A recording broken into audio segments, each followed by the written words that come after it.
and Valente Gonzalez. What is your name? My name is Valente Gonzalez. You're Valente. Okay, go ahead. And Madeline Krebs did not answer. All right, you may proceed. Well, hello, my name is Valente Gonzalez. I have been a student at U of H, and I have been a student at U of H downtown and at several different campuses. There is a problem with crime in certain areas, in certain places on campus, and as a result, I am in support of SB 11 and SB 17. I know that firsthand there is difficulty with violence in campus locations because there's emails that get sent out to us regarding situations that happen on campus. And for somebody to tell me that we do not have a right to carry on campus is ridiculous. It should not be the way it is. And somebody who tells me that they have certain stature or they somehow represent me, they do not represent me. They should not speak on my behalf. This is not a democracy. This is a republic. We have rights, and our rights do not stop because somebody decides that it's not popular. This is a very important situation, a very important bill. It needs to be passed. After 125 years of prohibiting any type of carry of a pistol, and with the success of licensed concealed carry of a pistol, I think that we can all agree that guns save lives.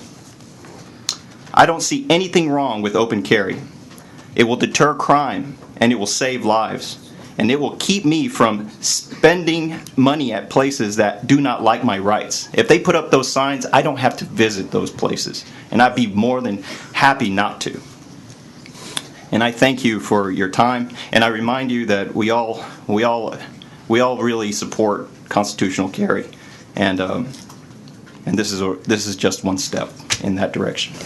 Thank you, sir. Any questions? My name is Alexandra Chase, and I'm a volunteer with Moms Demand Action for Gun Sense in America. I'm also an ESL instructor at the Glasscock School for Continuing Studies at Rice University. My views are my own personal ones based on my personal and professional experience. Many of my students are in my classes because they dream of studying at an American university, and many of them want to study at a Texan university. They work hard, study hard, and are grateful for the opportunity to benefit from the ideals of American culture and academic excellence. What they don't wish to deal with is the prospect of their teacher, their instructor, or fellow classmates packing, not in the least in the close quarters of a classroom. We expect our campuses to be safe and student-centered, where both teachers and students can enjoy a safe and convivial atmosphere of learning. But campus carry would damage both of these expectations. My own students and colleagues have said as much. To begin with, no classroom should be a place where learning is disrupted by the anxiety of not knowing who in the class may be carrying a firearm, or whether that person has any regard for the safety and comfort of those around him or her, including the teacher. Also, it's not uncommon for my students to occasionally forget one of their most prized possessions, a smartphone, unattended in the classroom during a break, and I shudder to think to replace that image with that of a gun in a backpack. The presence of a firearm can bring no good to situations of alcohol abuse. Who denies keg parties happens on campus? Drug abuse, stress, depression, and family separation. I don't believe the safety of my students, my colleagues, or that of my own person should come down to a gunfight. I also hate to think about what might happen to my job security if campus carry comes into law, because we can expect the reputation of all Texas universities to suffer among foreign students, often on scholarships from their government, who come with a tacit promise of studying in a safe, academically centered, and gun-free campus. Thank you. Thank you for being here. I'm David Ahmed, and being from Open Carry, Texas, you can all pretty much imagine how I feel about open carry. So we'll just let that one go, and I'll talk for a moment about campus carry. I had this prepared statement, but I really don't think there's anything I can say that y'all haven't already heard. So I'm going to throw a little common sense at you. I've heard a lot of administrators and professors and folks like that talking about how unsafe it's going to be if people are allowed to carry guns on campus. When the 5'3" 110-pound student is walking from her night class back to her car, and the 210-pound rapist jumps on her, not a single one of those professors, not a single one of those administrators, not Admiral McRaven himself is going to magically appear to defend her. She's going to have to do that herself. And she's going to need some equipment. Give it to her. That's it. All right. Madam Chair and Cynthia? members, my name is Angela Turner, and I live in San Antonio. I've been a volunteer with Moms Demand Action for Gun Sense for more than a year and a half. Our organization was created in the wake of the Newtown tragedy. Thank you for the opportunity to testify today on these important and very concerning bills. My family has lived and ranched in Texas since 1845, and I learned how to shoot a gun at a very young age. As gun owners, collectors, and active hunters, my husband and I appreciate and benefit from our Second Amendment rights. The open carry debate has opened my eyes to the vulgarity and the disrespect that you, our elected officials, experience. Even legislators who are supportive of some form of open carry have suffered abuse from gun activists. As a volunteer for Moms Demand Action, I can relate. I've been exposed to volumes of threatening rhetoric and imagery from some of the very people sitting in this room today and via the websites they control and refuse to edit. While I understand the need and the desire for a civilized discourse, I will be repeating verbatim a few comments and quotes from the open carry activists in Texas. We receive threats and comments like this on a daily basis. I apologize for the language, but I want you to fully understand the character and intent of those that are asking for open carry. Unfortunately, we do not have panic buttons in our homes and in our daily lives. Simply because of our desire to participate in the Texas legislative process, comments directed at our volunteers include, quote, I would gladly sit there and watch them with a loaded firearm on my side, rob you, assault you, or anything else that they wanted to do, and not do a damn thing to intervene on your behalf. Then after it's over, I'd record your reaction to see what you would say. A picture of volunteer moms with Pancho Navarez was labeled, I know what kind of action these moms want, and the comments read with grotesque sexual references that I will not force the committee to endure. Our members experience almost constant threats of sexual violence. Another comment specific to Representative... Unfortunately, you're out of time. Thank you for being here. Thank you. All right. I'm Richard Briscoe. I'm speaking on behalf of Open Carry Texas, which is an advocacy group advocating the restoration of rights related to the Second Amendment to the U.S. Constitution and Article 1, Section 23 of our state Constitution. We advocate the restoration of those rights by respectful civil intercourse with appropriate officials. We support both bills today.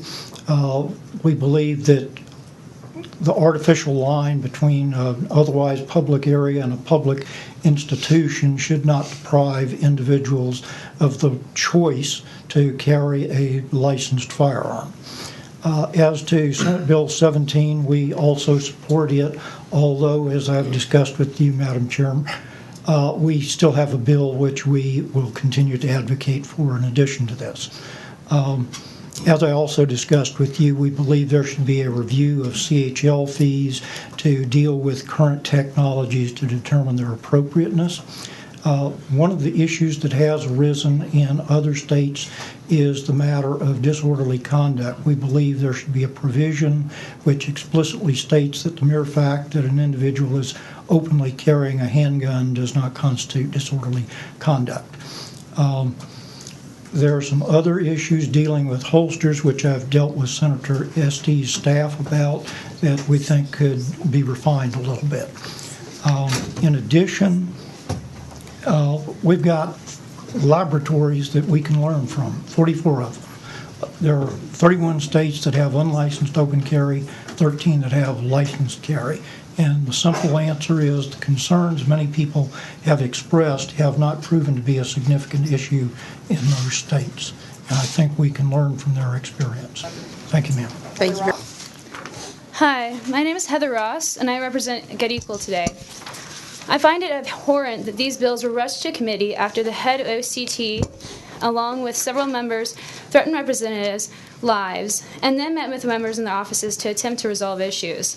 I also find it offensive that representatives get panic buttons, yet the public doesn't. Will every student on every college campus, along with everyone that enters one, and every person who is in Texas at any point in time, have a panic button or a security detail? Do we even have the funding for that? I doubt it. On top of that, the head of the Texas NRA recently threatened the child of Representative Alma Allen, who happens to be black, when she presented a bill to ban corporal punishment from all Texas schools. All of the invited expert testimony by Senator Birdwell was by white people. I find it hard to believe that these bills are genuinely representative of the diverse population of Texas and won't be used to suppress, silence, and commit acts of violence against minorities akin to the recent call to arms by the KKK in Alabama this week over marriage equality.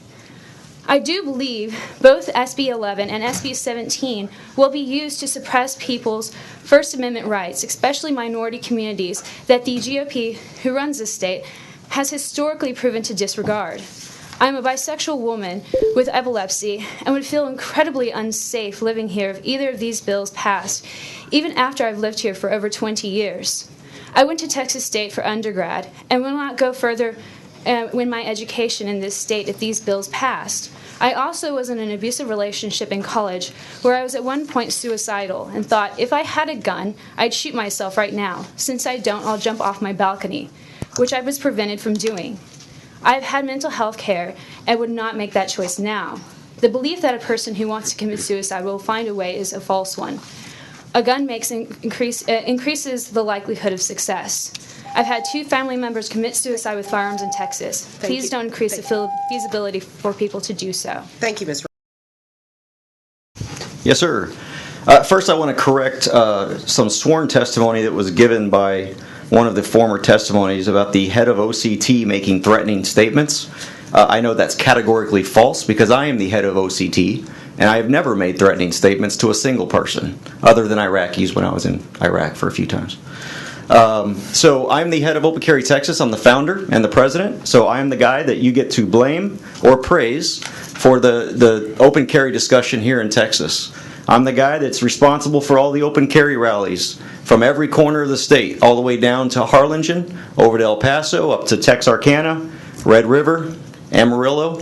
I've personally open carried my rifle in every major city in Texas. I plan to hit all 5 corners of the state this month. And we have done so, over 2,000 of these, without a single shot being fired. We have had counter-protesters, we have had angry people show up, and not once did we ever pull out that firearm and threaten anybody. A lot of the stuff that I'm here to testify on or for SB 11, and I'll tell you why. 2 weeks ago, almost 2 weeks ago, I officially became a civilian and a retired first sergeant in the United States Army. I spent over 20 years in the military, and now I am finally finishing my education. I am a student, and you are disarming me. I have the means and the ability to handle an active shooter, but I do not have the opportunity to handle an active shooter. And I look around at my classmates, and many of them are moms and dads whose kids are finally off to college, and they've got a home to themselves, and now they too are students. I testify on ASB 17 because we need to fix the holster requirement, we need to fix the cost requirement, and we also need to fix the exclusions for minor offenses. We're the only state that bars Class B misdemeanors, nonviolent, from being able to obtain a CHL. Thank you. Are there any questions?